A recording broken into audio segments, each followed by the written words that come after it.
اعوذ باللہ من الشیطان الرجیم بسم اللہ الرحمن الرحیم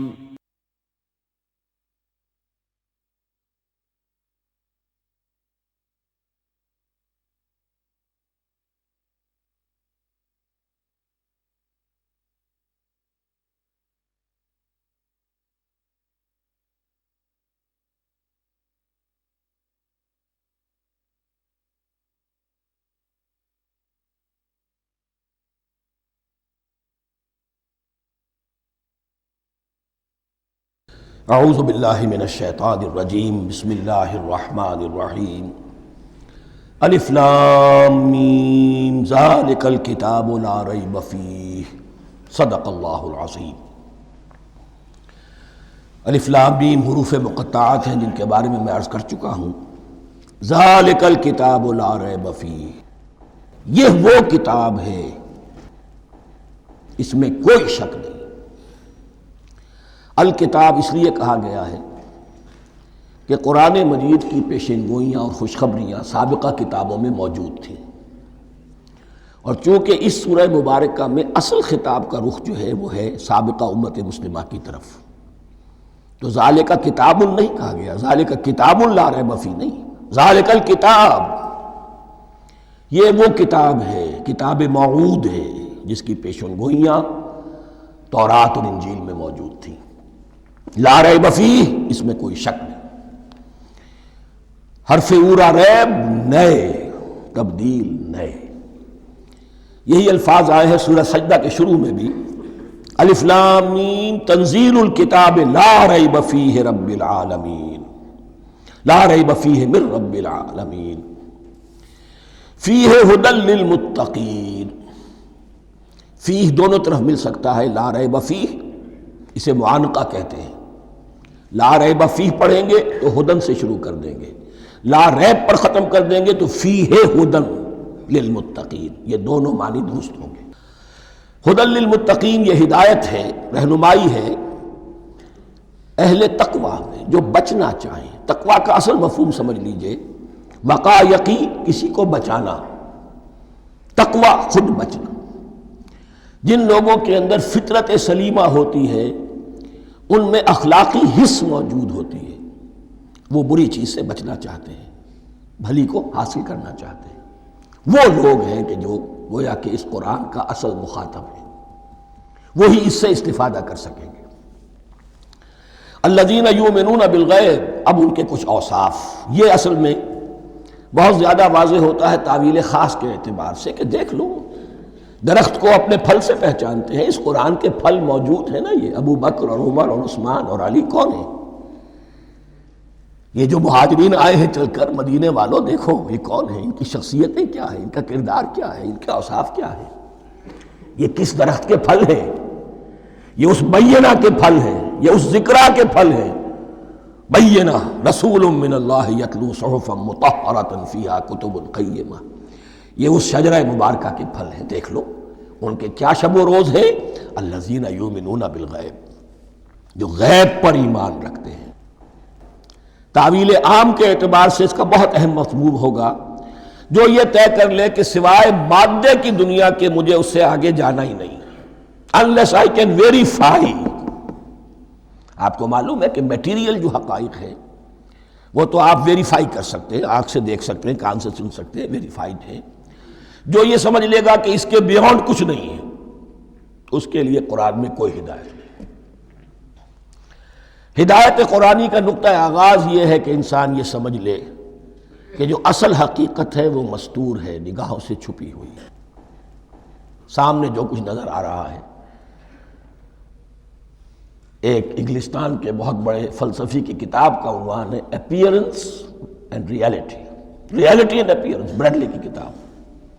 اپیئرنس جو کچھ نظر آ رہا ہے یہ حقیقت نہیں، حقیقت اس کے پیچھے ہے۔ اور کنفیوشس کا ایک جملہ ہے جو بہت بڑا حکیم اور فلسفی تھا، چین کا بہت بڑا حکیم اور فلسفی، اور ہو سکتا ہے کہ نبی ہو، واللہ عالم، ہم کہہ نہیں سکتے۔ اس کی تعلیم بڑی اخلاقی تعلیم ہے، اور اس کا جملہ سنیے، یہ یؤمنون بالغیب کی اس سے زیادہ صحیح تشریح ممکن نہیں۔ There are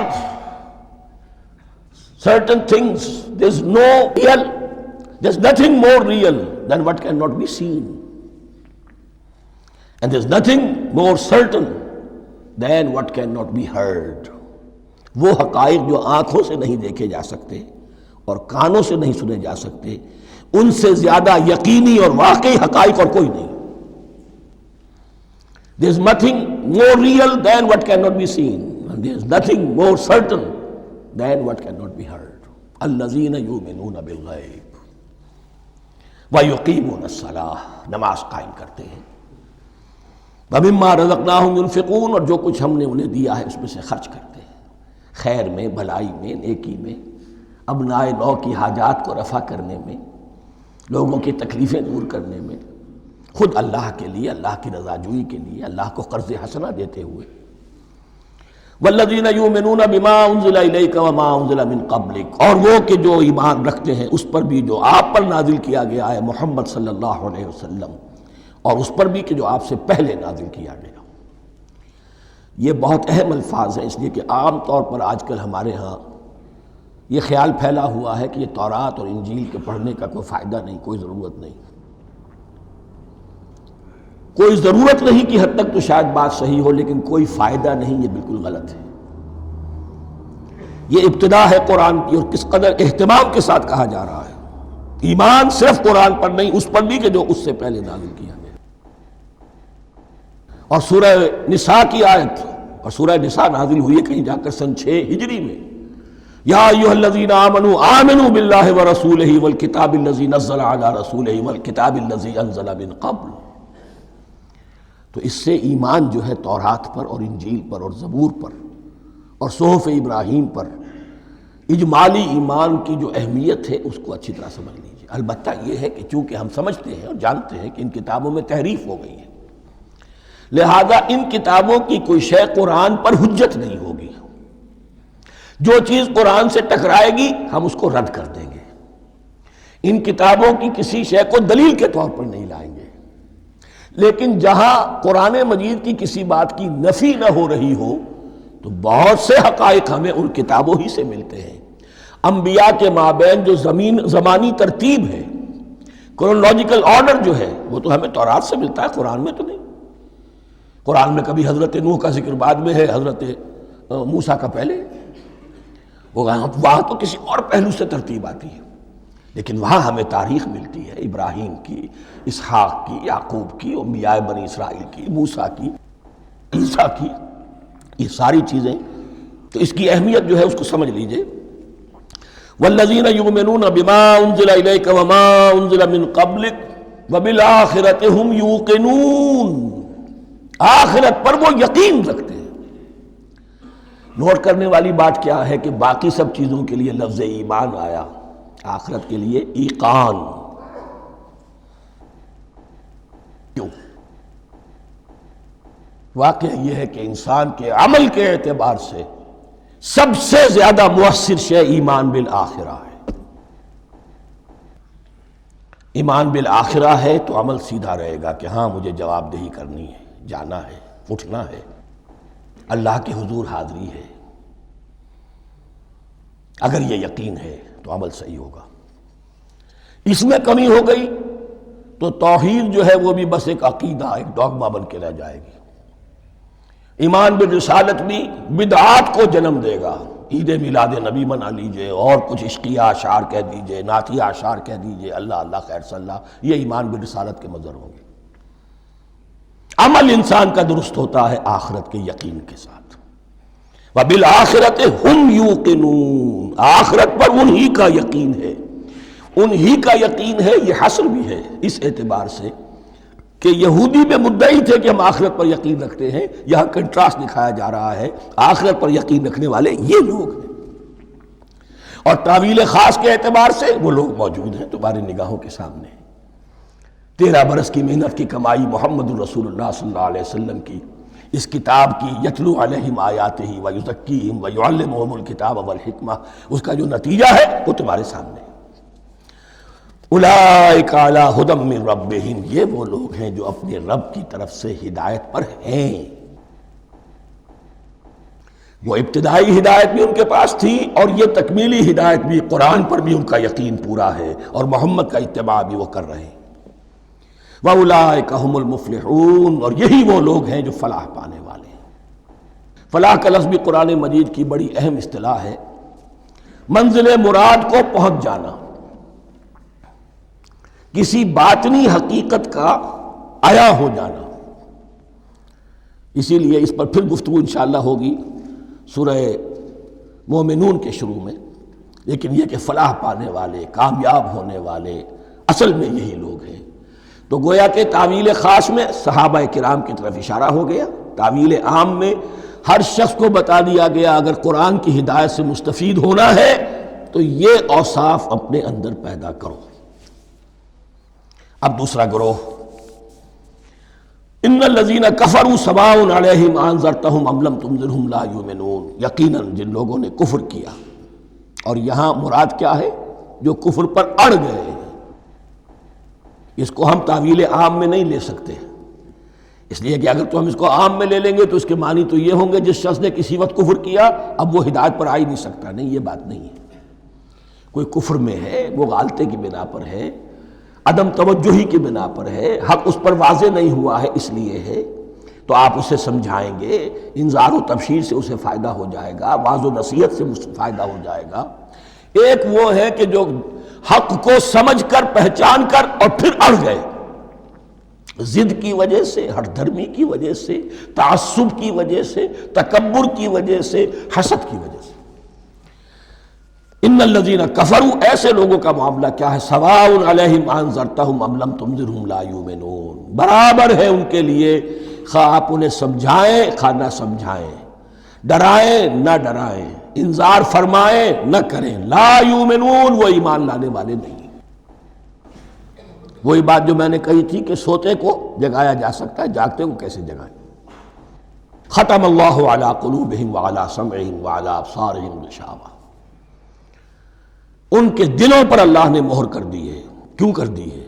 یہ ابتداءً مہر نہیں ہوئی، جب حق کو پہچان کر انہوں نے رد کر دیا، اس کی پاداش میں، اس کی سزا کے طور پر۔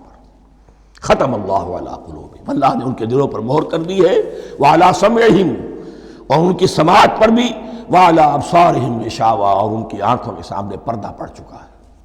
یہ مضمون سورہ یاسین کے شروع میں پھر آئے گا بہت شر و بست کے ساتھ۔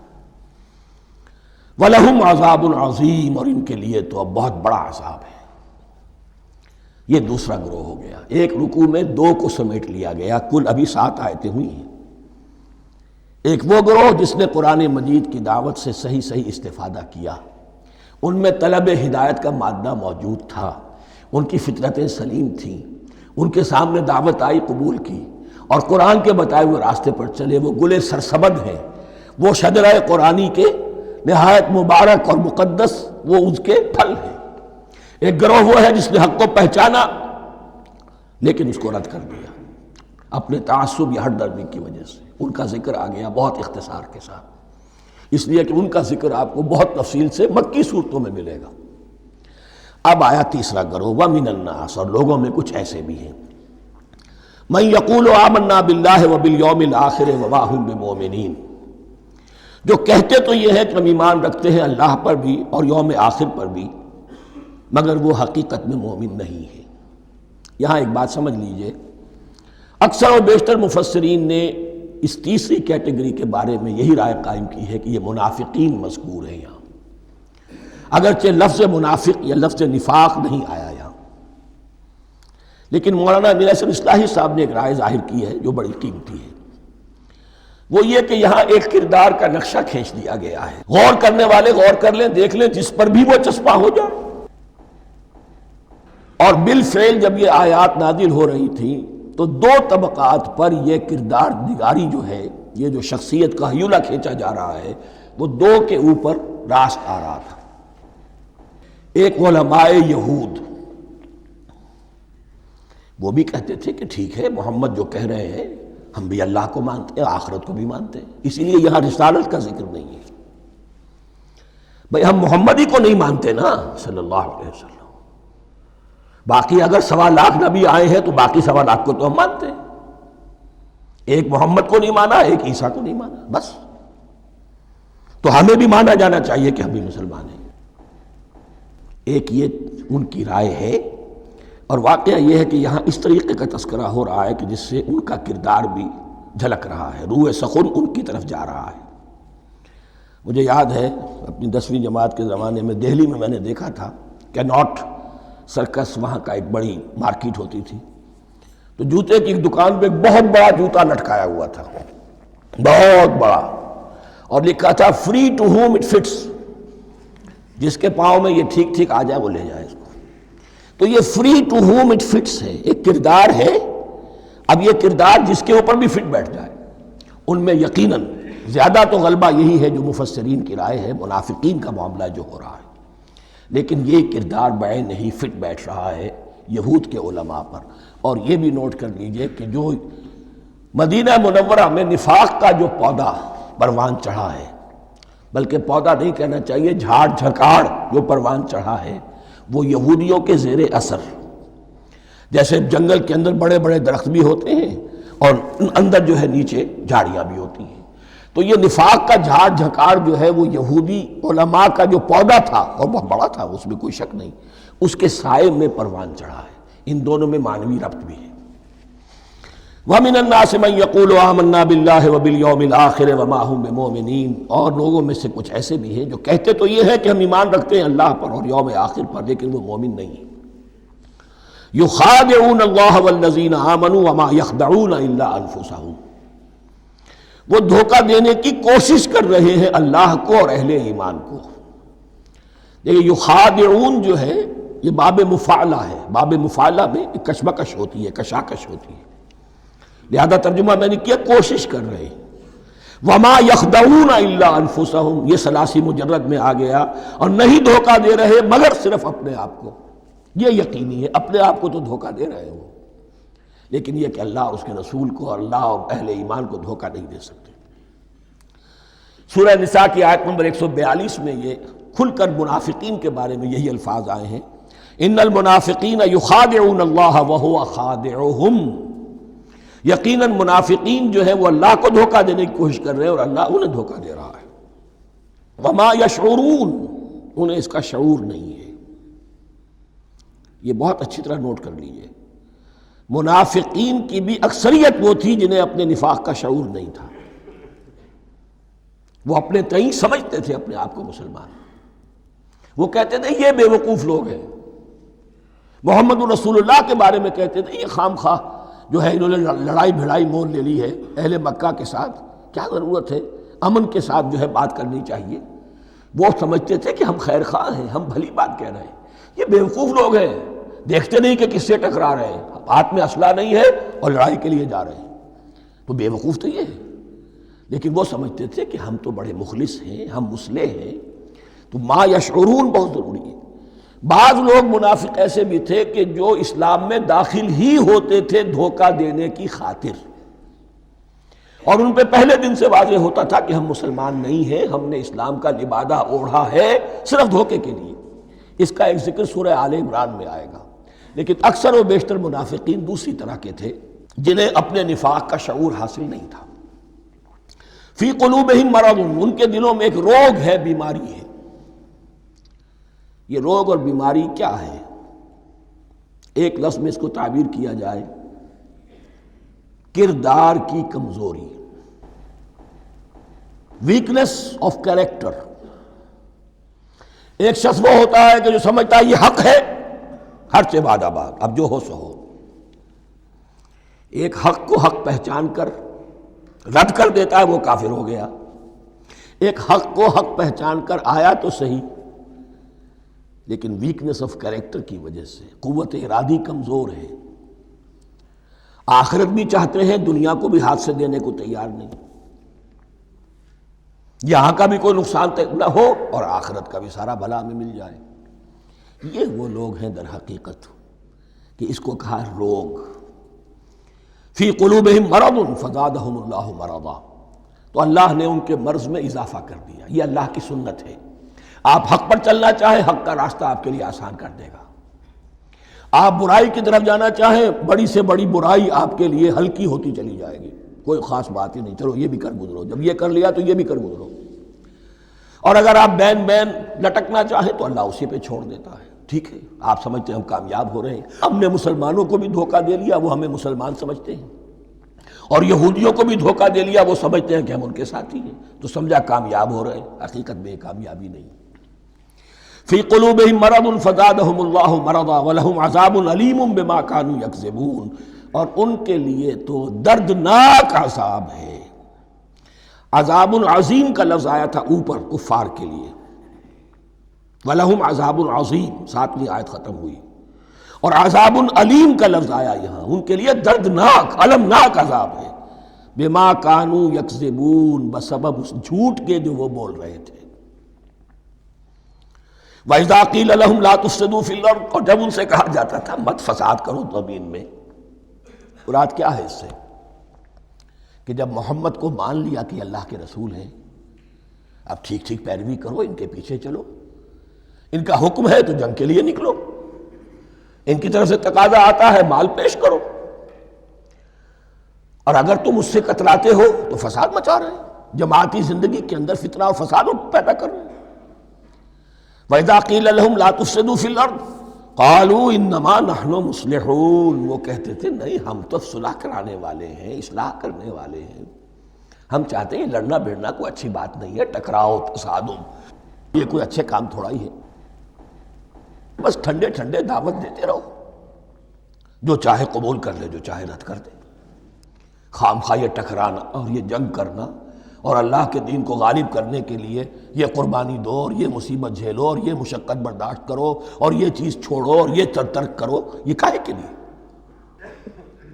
وَإِذَا قِيلَ لَهُمْ لَا تُفْسِدُوا فِي الْأَرْضِ قَالُوا إِنَّمَا نَحْنُ مُصْلِحُونَ أَلَا إِنَّهُمْ هُمُ الْمُفْسِدُونَ وَلَٰكِن لَا يَشْعُرُونَ، آگاہ ہو جاؤ کہ وہی ہے مفسد، فساد پھیلانے والے۔ اس لیے کہ محمد رسول اللہ کی دعوت ہے زمین میں اصلاح کے لیے، اس اصلاح کے لیے کچھ آپریشن کرنا پڑے گا۔ مریض اس درجے کو پہنچ چکا ہے کہ آپریشن کے بغیر اس کی شفا نہیں ہوگی، اب اگر تم اس کے راستے میں رکاوٹ بنتے ہو تو در حقیقت تم فساد مچا رہے ہو، لیکن تمہیں اس کا شعور نہیں۔ الا انہم ہم المفسدون ولکن لا یشعرون، پھر دیکھیے نوٹ کیجئے، شعور نہیں ہے۔ شعوری نفاق اور شے ہے، غیر شعوری نفاق ہے کہ جس کا یہ سارا تذکرہ ہو رہا ہے۔ وَإِذَا قِيلَ لَهُمْ آمِنُوا كَمَا آمَنَ النَّاسُ، اور جب ان سے کہا جاتا ہے ایمان لاؤ جیسے دوسرے لوگ ایمان لائے ہیں، آخر دیکھو دوسرے یہ اہل ایمان ہیں، جب بلاوا آتا ہے فوراً لبیک حاضر ہوتے ہیں، جو بھی ہو، یہ تم جو ہے آخر تم نے اور روش اختیار کی۔ وَإِذَا قِيلَ لَهُمْ آمِنُوا كَمَا آمَنَ النَّاسُ قَالُوا أَنُؤْمِنُ كَمَا آمَنَ السُّفَهَاءُ، وہ کہتے ہیں کہ کیا ہم ایمان لائے جیسے یہ بے وقوف لوگ ایمان لائے، انہیں تو اپنے نفع کی فکر، نہ نقصان کی فکر، نہ خطرات کا کوئی خیال، نہ اندیشوں کا کوئی گمان، جان جائے مال جائے، اولاد کو چھوڑ دیں، گھر بار چھوڑ کے آ گئے ہیں، ان سے بڑے بے وقوف کون ہوں گے؟ بال بچے چھوڑ آئے ہیں کفار مکہ کے رحم و کرم پر، سرداران قریش جو چاہے ان کے ساتھ کریں، تو یہ تو بے وقوف لوگ ہیں۔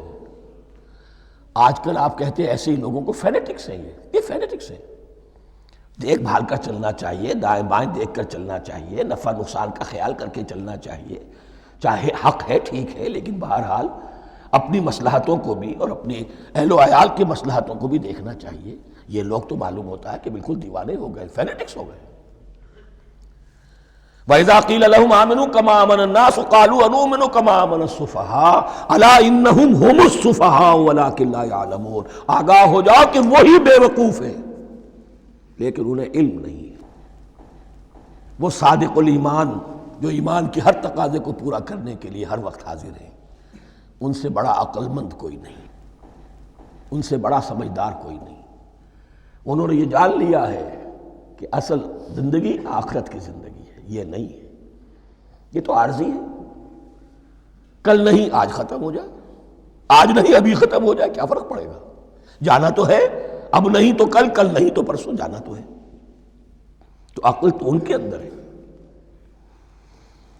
الا انہم هم السفہاء ولکن لا یعلمون واذا لقوا الذین آمنوا قالوا آمنا، اور جب یہ ملتے ہیں ان سے جو اہل ایمان ہیں تو کہتے ہیں ہم بھی ایمان رکھتے ہیں۔ اب یہ ان دونوں پر آئے گا۔ عام جو یہودی تھے وہ بھی کہتے تھے کہ ہم بھی تو آخر اللہ کو مانتے ہیں، آخرت کو مانتے ہیں، اور منافق تو تھے ہی جو رسول کو بھی مانتے تھے۔ وَإِذَا خَلَوْا إِلَىٰ شَيَاطِینِهِمْ، اور جب یہ اپنے شیطانوں کے پاس خلوت میں ہوتے ہیں، اور یہاں شیاطین سے مراد ہیں اہل کتاب یہود کے علماء، ان کے سردار، یا عبداللہ ابن ابی جو منافقین مدینہ کا سردار تھا۔ اگر وہ کبھی ملامت کرتا تھا، دیکھو تم تو معلوم ہوتا ہے بالکل مسلمانوں میں شامل ہی ہو گئے پوری طرح سے، تمہیں کیا ہو گیا، تم ہر بات مان رہے ہو۔ اب انہیں یہ کچھ نہ کچھ اپنی وفاداری کا یقین دلانے کے لیے کہنا پڑتا تھا، نہیں ہم انہیں بیوقوف بنا رہے ہیں، ہم ان سے ذرا تمسخر کر رہے ہیں، ہم ہیں آپ کے ساتھ ہی، آپ فکر نہ کریں۔ اسی لیے یہ دو منہ ہونا، نفق کہتے ہیں سرنگ کو جس کے دو دروازے ہوتے ہیں، باقی زیر زمین ہے۔ نافقہ گوہ کا بل ہے کہ دو دروازے رکھتا ہے، دو اس کے منہ رکھتا ہے کہ ادھر سے اگر کتا داخل ہو جائے شکار کے لیے تو ادھر سے نکل بھاگے، ادھر سے آئے تو ادھر سے نکل بھاگے۔ تو دو منہ انسان، یہ در حقیقت جس کو پھر سورہ نساء میں کہا گیا لا الہ ہؤلاء ولا الہ ہؤلاء، نہ ادھر کے ہیں نہ ادھر کے، مذبذبین بین ذالک، اس کے درمیان مذبذب ہو کر رہ گئے۔ یہ شیطان کا لفظ یہاں سمجھ لیجئے کہ اس کے دو رائے ہیں کہ یہ شطنہ سے بنا ہے یا شات سے بنا ہے، شین الف توئے یا شین تو نون۔ شطنہ کے معنی تباعدا، کو بہت دور ہو گیا، شیطان سے مراد جو اللہ کی رحمت سے بہت دور ہو گیا۔ اور شاتا یشیتو کے معنی ہے احترق غضبا وحسدا، کوئی شخص غصے اور حسد کے اندر جل رہا ہو، وہ شاتا یشیتو ہے۔ اس سے فعلان کے وزن پر، رحمان کے وزن پر، غضبان کے وزن پر شیطان، یعنی وہ کہ جو حسد اور غضب کی آگ میں جل رہا ہے۔ تو یہ ایک تو شیطان وہ ہے کہ جو جنات میں سے ہے، جس کا نام عزازیل تھا پہلے، اب ہم اسے ابلیس کے نام سے جانتے ہیں، وہ ایک شیطان ہے، جنی ہے۔ پھر یہ کہ جو بھی اس کے پیروکار ہیں دنیا میں انسانوں میں سے ہوں یا جنات میں سے ہوں، وہ بھی شیاطین ہیں۔ اسی طرح اہل کفر، اہل زیغ کے جو بڑے بڑے سردار ہوتے ہیں، ان کو بھی شیطان سے تعبیر کیا گیا۔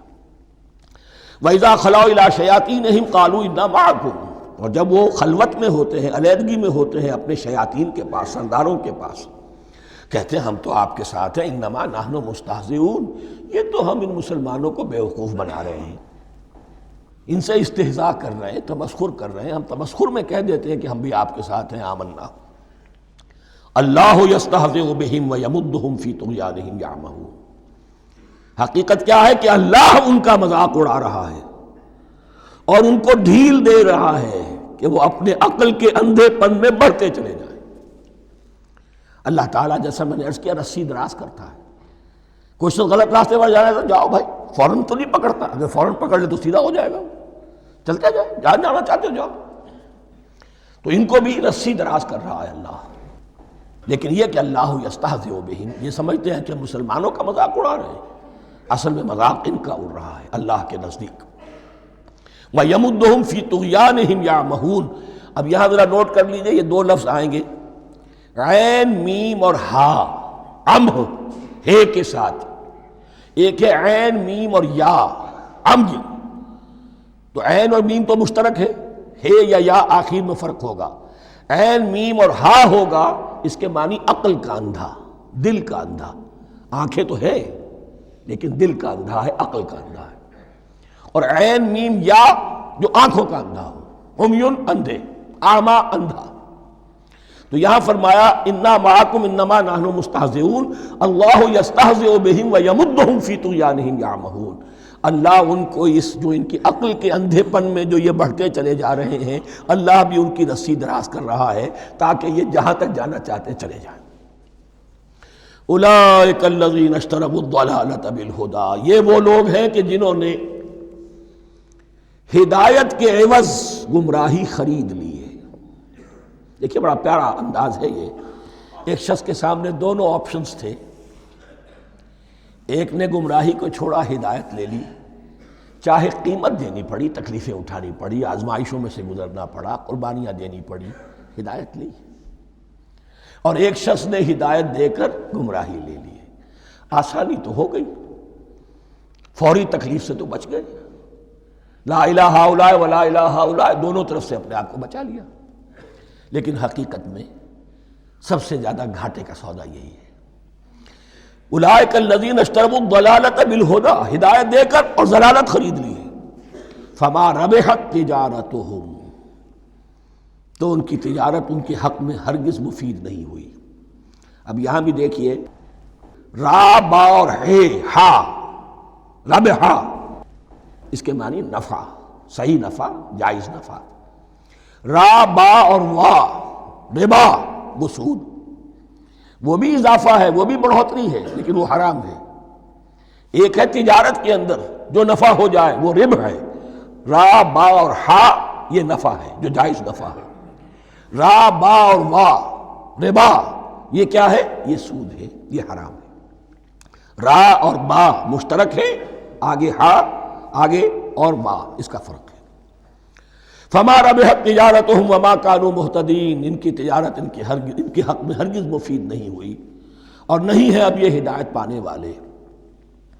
مثلہم، اب یہاں دو تمثیلیں آ رہی ہیں بڑی پیاری۔ پہلی تمثیل ہے کفار کے بارے میں، دوسری تمثیل ہے یہ بین والے لوگوں کے بارے میں۔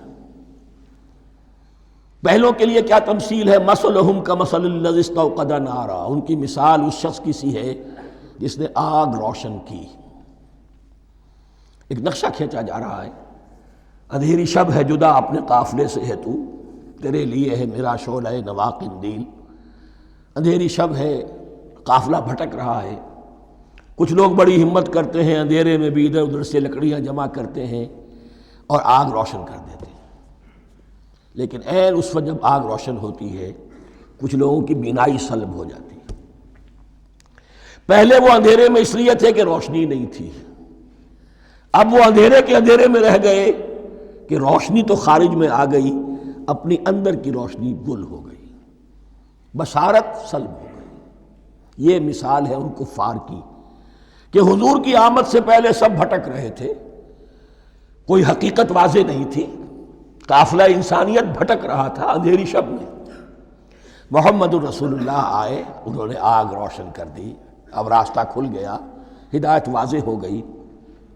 لیکن کچھ ضد یا تعصب یا تکبر یا حسد کی بنیاد پر کچھ لوگوں کی اندر کی بینائی زائل ہو گئی، تو وہ تو ویسے کے ویسے بھٹک رہے ہیں، جیسے پہلے اندھیرے میں تھے ویسے ہی اب اندھیرے میں ہیں۔ روشنی میں آنے والے تو وہ ہیں، دیکھ لو جن کا ذکر سب سے پہلے ہوا ہے۔ مثلہم کمثل الذی استوقد نارا، اس شخص کی سی ہے کہ جس نے آگ روشن کی۔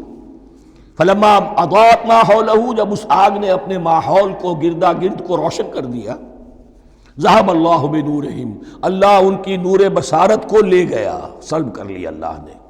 وترکہم فی ظلمات لا یبصرون، اور چھوڑ دیا انہیں ان اندھیروں کے اندر کہ وہ کچھ نہیں دیکھتے۔ صم بکم عمی فہم لا یرجعون، اسم کہتے ہیں بہرے کو، سم جمع ہے اس کی، سمن۔ اب کمو کہتے ہیں گونگے کو، بکمن اس کی جمع ہے۔ آما کہتے ہیں اندھے کو، عمیون اس کی جمع ہے۔ یہ بہرے ہیں، گونگے ہیں، اندھے ہیں، فہم لا یرجعون، اب یہ لوٹنے والے نہیں۔ یہ کون ہے؟ ابو جہل ہے، ابو لہب ہے، ولید بن مغیرہ ہے، عقبہ ابن ابی معیط ہے، یہ سب کے سب ابھی زندہ ہیں جب یہ آیات نازل ہو رہی ہیں۔ ابھی تو غزوہ بدر ہوگا سن 2 ہجری میں، اور اس میں یہ سب جو ہیں واصل جہنم ہوں گے، ابھی تک تو ہے نا۔ یہ لوگ ہو گئے اس کی مثال۔ وَمَثَلُهُمْ كَمَثَلِ الَّذِي اسْتَوْقَدَ نَارًا فَلَمَّا أَضَاءَتْ مَا حَوْلَهُ ذَهَبَ اللَّهُ بِنُورِهِمْ وَتَرَكَهُمْ فِي ظُلُمَاتٍ لَا يُبْصِرُونَ صُمٌّ بُكْمٌ عُمْيٌ فَهُمْ لَا يَرْجِعُونَ۔ اب دوسری مثال، أَوْ كَصَيِّبٍ مِّنَ السَّمَاءِ، یا بڑی زور کی بارش برس رہی ہے آسمان سے، فِيهِ ظُلُمَاتٌ، اس میں اندھیرے بھی ہیں، وَرَعْدٌ، اور گرج ہے، وَبَرْقٌ، اور بجلی چمک رہی ہے۔ یجعلون اصابعہم فی آذانہم من الصواعق حذر الموت، کچھ لوگ ہیں کہ جو اپنی انگلیاں اپنے کانوں کے اندر ٹھوسے ہوئے ہیں کہ وہ جو کڑک ہے اس سے ان کی جانیں نہ نکل جائیں، موت نہ آ جائے۔ کڑکا ایسا ہے کہ اس کڑکے سے بچنے کے لیے اپنی انگلیاں اپنی کانوں میں ٹھوس رکھی ہیں، حذر الموت، موت کے خوف سے۔ واللہ محیط بالکافرین، اللہ ایسے کافروں کا احاطہ کیے ہوئے ہے، بچ کر کہاں جائیں گے۔ یکاد البرق یخطف ابصارہم، قریب ہے کہ بجلی ان کی نگاہوں کو لے جائے، ان کی بینائی کو سلب کر لے۔ کلما اضاء لہم، لیکن ہوتا کیا ہے، جب ذرا روشنی ہوئی تو چل لیے۔ مشوا فیہ، بجلی چمکی، کچھ نظر آ گیا دائیں بائیں تو کچھ تھوڑا سا چل لیے۔ وَإِذَا أَظْلَمَ عَلَيْهِمْ، اور جب تاریکی ان پر طاری ہو گئی، قاموا، کھڑے کے کھڑے رہ گئے۔ یہ نقشہ ہے ان کا کہ ایک طرف بارش ہو رہی ہے، قرآن مجید ہے، آسمان سے نازل ہو رہا ہے، یہ ماہ مبارکہ ہے، یہ کتاب مبارکن ہے، لیکن یہ کہ اس کے ساتھ کڑکے ہیں، گرج ہے، کفر سے مقابلہ ہے، کفر کی طرف سے دھمکیاں ہیں، اندیشے ہیں، خطرات ہیں، امتحانات ہیں، آزمائشیں ہیں۔ ذرا کہیں حالات کچھ بہتر ہوئے، کچھ جسے بریدنگ سپیس کہتے ہیں ملی، تو تھوڑا سا چل لیے، ہم بھی مسلمان ہیں، کوئی خاص موقع نہیں ہے، کسی جنگ کے لیے بلایا نہیں جا رہا ہے، تو بڑھ چڑھ کے باتیں کر رہے ہیں، اپنے ایمان کا اظہار بھی کر رہے ہیں۔ جیسے ہی کوئی آزمائش آئی، قاموا، ٹھٹک کر کھڑے کے کھڑے رہ گئے۔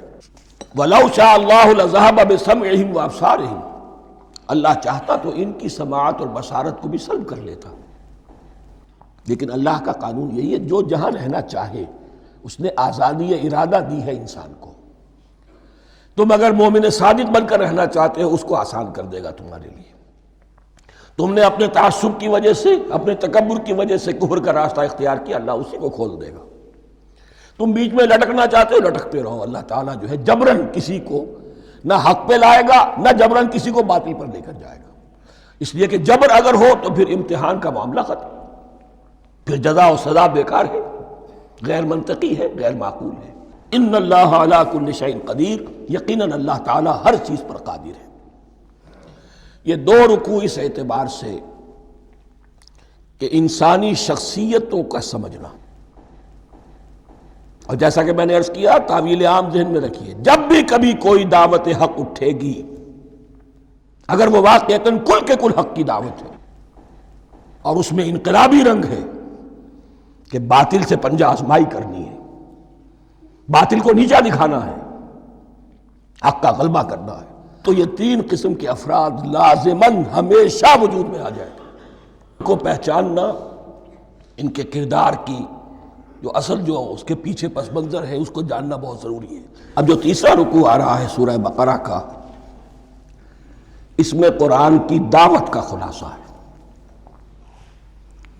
قرآن کیا ماننے کی دعوت دیتا ہے، اس کی پکار کیا ہے۔ جیسا کہ میں عرض کر چکا ہوں، 2/3 قرآن پہلے نازل ہو چکا ہے، پس منظر میں ہے۔ ہمارے لیے اس ترتیب مصحف کے اعتبار سے وہ قرآن بعد میں آئے گا، ترتیب نزولی کے اعتبار سے وہ پس منظر میں موجود ہے، لیکن چونکہ یہاں پر مصحف کے اندر یہاں سے آغاز کیا جا رہا ہے، لہذا اس کا خلاصہ جو ہے لب لباب، یہ ایک رکوع میں، اور قرآن کے فلسفے کا اور اس کے بعض نہایت ہی اہم جو موضوعات ہیں اور مسائل ہیں، ان کا ذکر پھر چوتھے رکوع میں۔ ابھی ہم تیسرا رکوع پڑھ رہے ہیں۔ یا ایھا الناس اعبدوا ربکم الذی خلقکم والذین من قبلکم لعلکم تتقون، اے لوگو بندگی اختیار کرو اپنے اس رب کی، اپنے اس مالک کی جس نے تمہیں پیدا کیا، اور نہ صرف تم کو پیدا کیا، تم سے پہلے جتنے لوگ گزرے انہیں بھی پیدا کیا تاکہ تم بچ سکو۔ یہ قرآن کی دعوت کا خلاصہ ہے، اور یہ نوٹ کر لیجئے، یہ تمام انبیاء اور رسل کی دعوت یہی تھی۔ اب جب پڑھیں گے سورہ اعراف پڑھیں گے، سورہ شعراء پڑھیں گے، ایک ایک کا نام لے کر،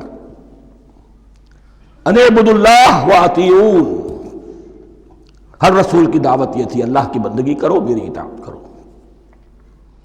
یا قوم اعبدوا اللہ ما لکم من الہ غیرہ، اے میری قوم کے لوگوں اللہ کی بندگی کرو، تمہارا کوئی الہ اور معبود اس کے سوا نہیں ہے۔ پھر حضور قرآن یہی عبادت رب انسان کی تخلیق کی غایت ہے، وما خلقت الجن والانس الا لیعبدون، ہم نے جنوں اور انسانوں کو پیدا ہی صرف اس لیے کیا ہے کہ ہماری بندگی کریں۔ لیکن یہاں ایک فرق بہت بڑا ہے، تمام رسولوں کی دعوت یہی ہے، محمد الرسول اللہ کی بھی یہی ہے، لیکن بڑا فرق کیا ہے؟ باقی تمام رسولوں کی دعوت آپ کو ملے گی یا قوم، اے میری قوم کے لوگوں، یہاں ہے یا ایھا الناس، اے بنی آدم، اے بنی نوع انسان۔ معلوم ہوا کہ تمام رسول حضور سے پہلے صرف اپنی اپنی قوموں کی طرف آئے ہیں، پہلے اور آخری اور کامل رسول ہیں اللہ کے محمد صلی اللہ علیہ وسلم، جن کی دعوت آفاقی ہے۔ یا ایھا الناس، یا قوم نہیں، یا ایھا الناس اعبدوا ربکم الذی خلقکم والذین من قبلکم۔ اس میں دلیل بھی آ گئی کہ عام طور پر لوگ جو ہے غلط راستے پر اس دلیل سے جمے رہتے ہیں کہ ہمارے آباء و اجداد کا راستہ یہی تھا۔ تو بھائی جیسے تم مخلوق ہو ایسے ہی وہ بھی تو مخلوق تھے، جیسے تم خطا کر سکتے ہو وہ بھی تو خطا کر سکتے تھے۔ لہذا یہ نہ دیکھو کہ آباء و اجداد کا راستہ کیا تھا، دیکھو یہ کہ حق کیا ہے، لعلکم تتقون، تاکہ تم بچ جاؤ، دنیا میں افراط و تفریط کے دھکوں سے بچ جاؤ گے، آخرت میں اللہ کے عذاب سے بچ جاؤ گے۔ ان دونوں سے اگر بچنا ہے تو اللہ کی بندگی کی روش اختیار کرو۔ اچھا کس رب کی؟ الذی جعل لکم الارض فراشا والسماء بناء، جس نے تمہارے لیے زمین کو فرش بنا دیا اور آسمان کو چھت بنا دیا۔ وانزل من السماء ماء، اور آسمان سے پانی برسایا، فاخرج بہ من الثمرات رزقا لکم، اور پھر اس پانی کے ذریعے سے زمین سے میووں کی شکل میں، پیداوار کی شکل میں تمہارے لیے رزق اگایا۔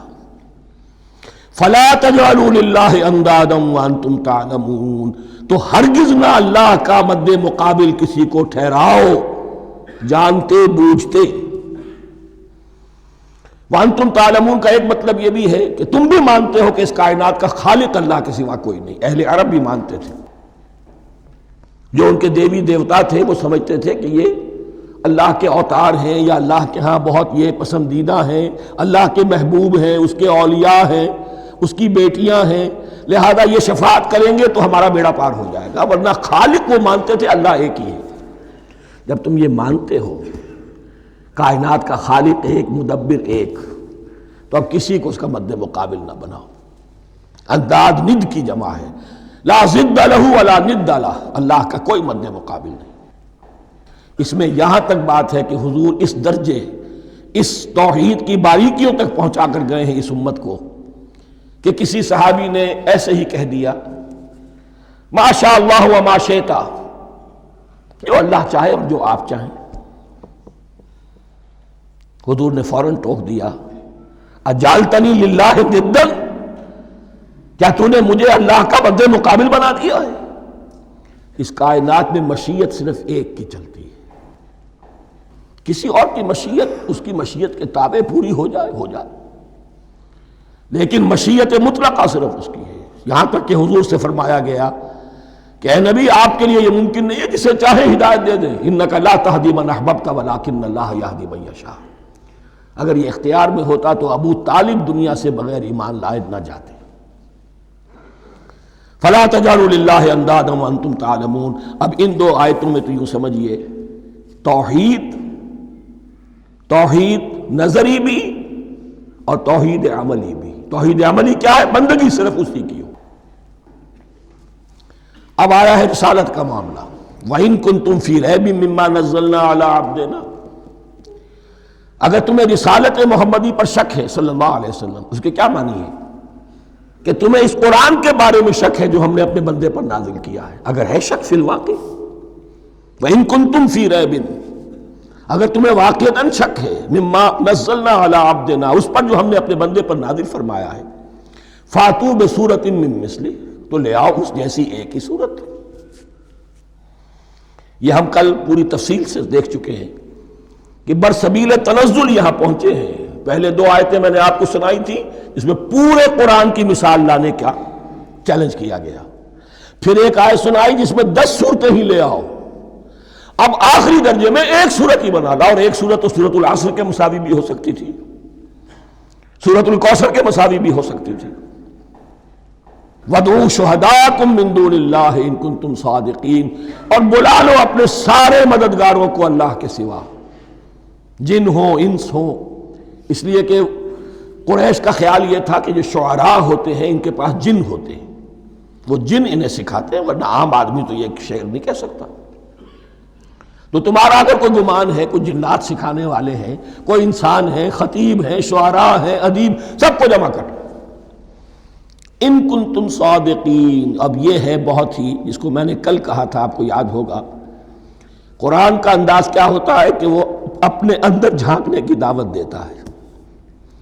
یہ گویا کہ آنکھوں میں آنکھیں ڈال کر یہ کہا جا رہا ہے کہ حقیقت میں تمہیں کوئی شک نہیں ہے، یہ تم بات بنا رہے ہو صرف. اگر واقعتاً شک ہے تو آؤ میدان. حقیقت یہ ہے کہ تمہیں شک نہیں ہے. اگر تم سچے ہو فاتوا بسورۃ من مثلہ، تو اس جیسی ایک ہی صورت بنا لاؤ. فإن لم تفعلوا، اب ذرا انداز دیکھیے تحدی کا اور چیلنج کا. پھر اگر تم یہ نہ کر پاؤ، وَلَن تَفْعَلُوا، اور ہرگز نہیں کر سکو گے. یہ چیلنج کون دے سکتا ہے؟ اللہ کے سوا کوئی نہیں دے سکتا. یہ انداز کسی کتاب کا نہیں ہے. ذَلِكَ الْكِتَابُ لَا رَيْبَ فِيهِ، یہ کسی کا نہیں ہے. فَإِن لَمْ تَفْعَلُوا وَلَن تَفْعَلُوا، پھر اگر تم نہ کر پاؤ اور تم ہرگز نہیں کر پاؤ گے، فَاتَّقُوا النَّارَ الَّتِي وَقُودُهَا النَّاسُ وَالْحِجَارَةُ، تو ڈرو اس آگ سے جس کا ایندھن بنیں گے انسان اور پتھر. اعدت للکافرین، کافروں کے لیے تیار کر لی گئی ہے، بھڑکا دی گئی ہے. پتھروں کا ذکر خاص طور پر کیوں ہے؟ 2 اس کے امکانات ہیں. آپ کو معلوم ہے کہ وہ جو پتھر کا کوئلہ ہوتا ہے اس کی آگ بڑی سخت ہوتی تھی، عام جو ہمارا یہ لکڑی کا کوئلہ ہوتا ہے اس کے مقابلے میں. اور دوسرے یہ بھی کہ چونکہ انہوں نے جو معبود تراش رکھے تھے وہ پتھر کے ہوتے تھے، تمہارے ساتھ ہی تمہارے ان معبودوں کو بھی جھونکا جائے گا اور وہ بھی جلیں گے، تاکہ تمہاری حسرت کے اندر اضافہ ہو. ان سے ہم دعائیں مانگا کرتے تھے، ان کے سامنے ماتھے ٹیکتے تھے، ان کے سامنے ڈنڈوت کرتے تھے، ان کو چڑھاوے چڑھاتے تھے. اب یہاں گویا کہ ایمان باللہ توحید، ایمان بالرسالت اور ایمان بالآخرت. فاتقوا النار التي وقودها الناس والحجارة اعدت للكافرين وبشر الذين آمنوا وعملوا الصالحات، اور بشارت دے دیجئے اے نبی ان لوگوں کو کہ جو ایمان لائے اور جنہوں نے نیک عمل کیے، ان لهم جنات تجری من تحتها الانہار، کہ ان کے لیے وہ باغات ہیں کہ جن کے دامن میں ندیاں بہتی ہوں گی. لفظی ترجمہ ہوگا جن کے نیچے ندیاں بہتی ہوں گی.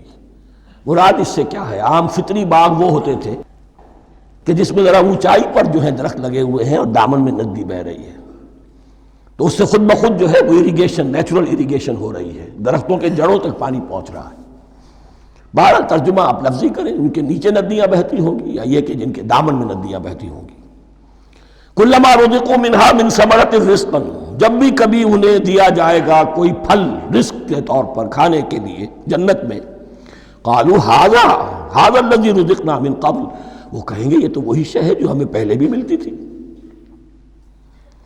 اس کا ایک مفہوم یہ ہے، یہ جو نزل ہے ابتدائی جو ہے دعوت ہے، ابتدائی ضیافت جو ہوگی اس میں وہی چیزیں کہ جو معروف ہے، جانی پہچانی ہے. یہ رمان، یہ دیکھیے یہ انار آ رہا ہے خوبصورت، یہ انگور ہے خوبصورت، یہ نخیل ہے، یہ نخل ہے، یہ رطب ہے، لیکن ذائقے کے کوئی نسبت و تناسب بھی نہیں ہوگا. وہ کہیں گے یہ وہی شے ہے جو ہمیں پہلے ملتی تھی. وَأُتُوا بِهِ مُتَشَابِهًا، مشابہ تو ہوگی وہ، لیکن ان کے ذائقے میں زمین و آسمان کا فرق ہوگا. اور ایک یہ بھی مفہوم لیا گیا کہ آخرت میں جنت میں بھی وہی میوے ملتے رہیں گے، لیکن ان کا ذائقہ بدلتا رہے گا. شکل وہ ہوگی لیکن ذائقہ وہ نہیں رہے گا کہ جس سے انسان کی بھی طبیعت بھر جاتی ہے ایک ہی شے کو کھاتے ہوئے. وَلَهُمْ فِيهَا أَزْوَاجٌ مُطَهَّرَةٌ، اور ان کے لیے ہوں گے اس میں بہت ہی پاک باز، نہایت پاک کی ہوئی بیویاں ہوں گی. ازواج مطہرۃ وہم فیہا خالدون، اور اس میں رہیں گے ہمیشہ ہمیشہ۔ یہ تو تین جو اصول ہیں دین کے دعوت ایمان، توحید اور رسالت اور معاد، ایمان باللہ، ایمان بالرسول، ایمان بالآخرہ۔ اب ذرا کچھ ضمنی مسائل ہیں کہ جو بعض کفار کی طرف سے، بعض معتزلین کی طرف سے پیش ہوتے تھے، وہ کبھی بھی اس چیلنج کا مقابلہ تو نہ کر سکے، میدان میں تو نہ آ سکے۔ یہ بالکل ایسی بات ہے جیسے کسی مصور کی تصویر پر اعتراض کرنے والے تو بہت تھے۔ جب کہا گیا کہ ذرا یہ لیجئے قلم، اس کو ٹھیک کر دیجئے، یہ برش آپ کے ہاتھ میں دیتا ہوں، اب سب پیچھے ہٹ گئے۔ تو کوئی صورت قرآن کے مقابلے میں لانا وہ تو ان کے لیے ممکن نہیں تھی، لیکن ادھر ادھر سے اعتراضات کرنے کے لیے جو زبانیں کھلتی تھی ان میں سے ایک اعتراض نقل کیا جا رہا ہے۔ وہ یہ تھا کہ وہ کہتے تھے کہ قرآن مجید میں مکھی کی تشبیہ آئی ہے، یہ تو بڑی حقیر سی شے ہے، اعلیٰ کلام ہو اور اعلیٰ متکلم ہو، وہ ایسی حقیر چیزوں کا تذکرہ نہیں کرتا۔ بیت العنکبوت، مکڑی کا بھی ذکر ہے قرآن میں، اتنی حقیر شے کا، یہ کوئی اعلیٰ کلام نہیں۔ اس کا جواب دیا جا رہا ہے کہ اصل میں کہیں تشبیہ بیان کرنی ہے، تمثیل بیان کرنی ہے، تو دیکھنا یہ کہ جس شے کے لیے تشبیہ دی جا رہی ہے اس کی مناسبت والی شے ہو۔ شے کوئی بہت حقیر ہے تو کسی عظمت والی شے سے آخر کیسے تشبیہ دی جائے گی؟ وہ تو کسی حقیر شے سے ہی تشبیہ دی جائے گی، تو جو اصل مقصد ہے تشبیہ کا وہ پورا ہوگا۔ ان اللہ لا یستحیی ان یضرب مثلا ما بعوضۃ فما فوقہا، اللہ تعالیٰ کو تو اس میں کوئی جھجک نہیں ہے، کوئی شرم نہیں ہے کہ وہ مچھر کی مثال بیان کرے، تو اس سے اوپر، اب یا فوقہا میں دونوں معنی ہو جائیں گے، یعنی کمتر اور حقیر ہونے میں اس سے بھی بڑھ کر، یا یہ کہ اس سے اوپر کی کوئی شے، اس کی مثال دینے میں اللہ کو کوئی جھجک نہیں، اس لیے کہ مکھی بھی بہرحال مچھر سے تو ذرا بڑی شے ہے۔ اس معنی میں بھی ہو سکتا ہے فوقہا، اور فوقہا اس معنی میں بھی کہ اس سے بھی حقیر ہونے میں اس سے بھی بڑھ کر۔ فَأَمَّا الَّذِينَ آمَنُوا فَيَعْلَمُونَ أَنَّهُ الْحَقُّ مِن رَّبِّهِمْ، تو جو لوگ صاحب ایمان ہیں وہ جان لیتے ہیں کہ یہ حق ہے ہمارے رب کی طرف سے۔ وَأَمَّا الَّذِينَ كَفَرُوا، اور جنہوں نے کفر کیا ہے، فَيَقُولُونَ مَاذَا أَرَادَ اللَّهُ بِهَذَا مَثَلًا، یہ کیا مثال اللہ نے دی، کیا ارادہ ہوا اللہ کا اس مثال کے ذریعے سے؟ ناک منہ چڑھا رہے ہیں، اعتراض کر رہے ہیں۔ اب جو آ رہا ہے اگلا جملہ وہ ہے بہت اہم، یضل بہ کثیرا ویہدی بہ کثیرا، اسی کے ذریعے سے اللہ بہتوں کو ہدایت دیتا ہے اور اسی کے ذریعے سے بہتوں کو گمراہ کرتا۔ معلوم ہوا کہ ہدایت اور گمراہی اور ہدایت اور ضلالت انسان کی سبجیکٹو کنڈیشن کے اوپر دار و مدار ہے اس کا۔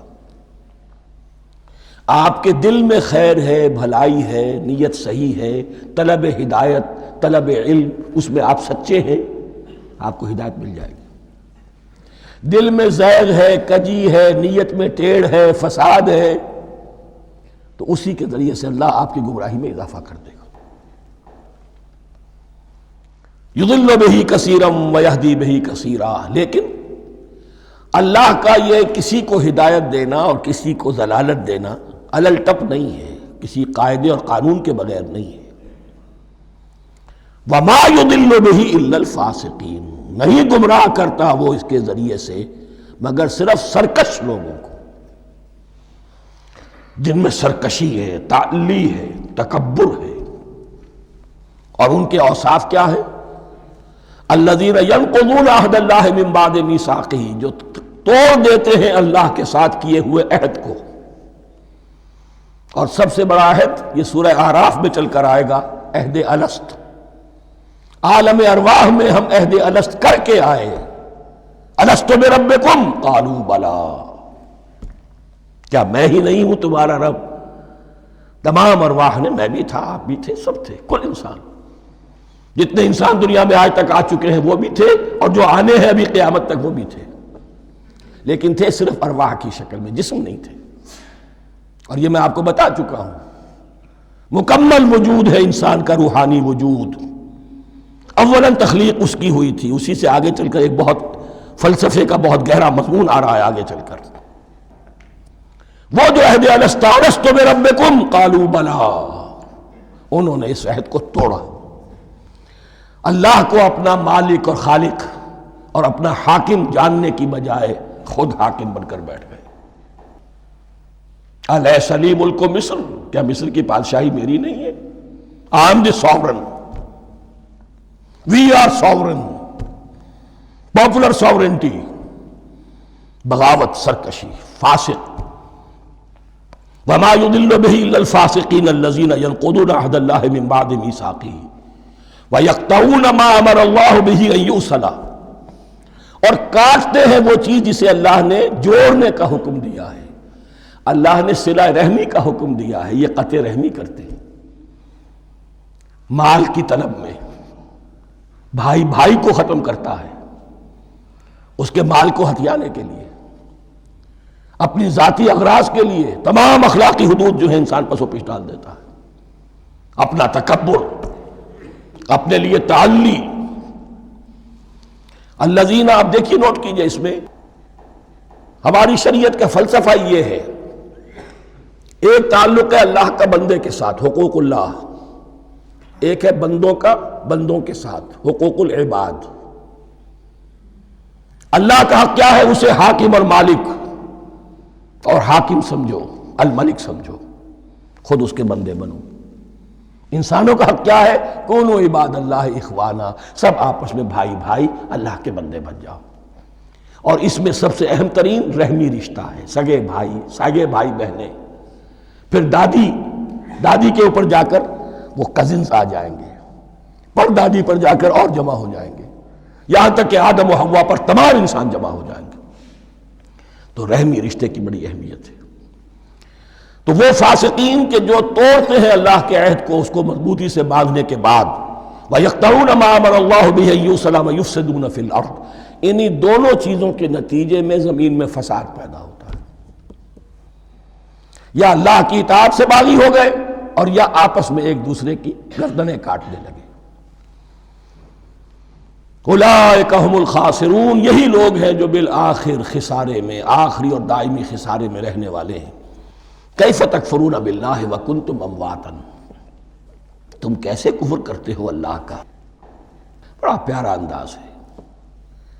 وکنتم امواتا، تم مردہ تھے، فاحیاکم، تمہیں زندہ کیا، ثم یمیتکم، پھر تمہیں مارے گا، ثم یحییکم، پھر جلائے گا، ثم الیہ ترجعون، پھر تم اس کی طرف لوٹ جاؤ گے، لوٹا دیے جاؤ گے۔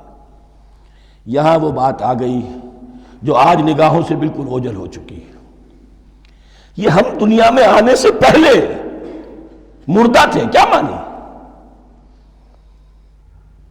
یہ مضمون آ کر اصل میں سورہ غافر یا سورہ مومن میں چل کر اس کی پوری وضاحت ہوگی، لیکن چونکہ یہاں تذکرہ ہو چکا ہے عہد الست کا، ہماری پہلی تخلیق ہوئی عالم ارواح میں، ارواح کی صورت میں، پھر ہمیں سلا دیا گیا، وہ ہماری پہلی موت تھی۔ مردہ جو ہے معدوم نہیں ہوتا، مردہ ہوتا ہے، بے جان ہوتا ہے، سویا ہوا ہوتا ہے، اور موت کو اور نیند کو تشبیہ دی گئی ہے۔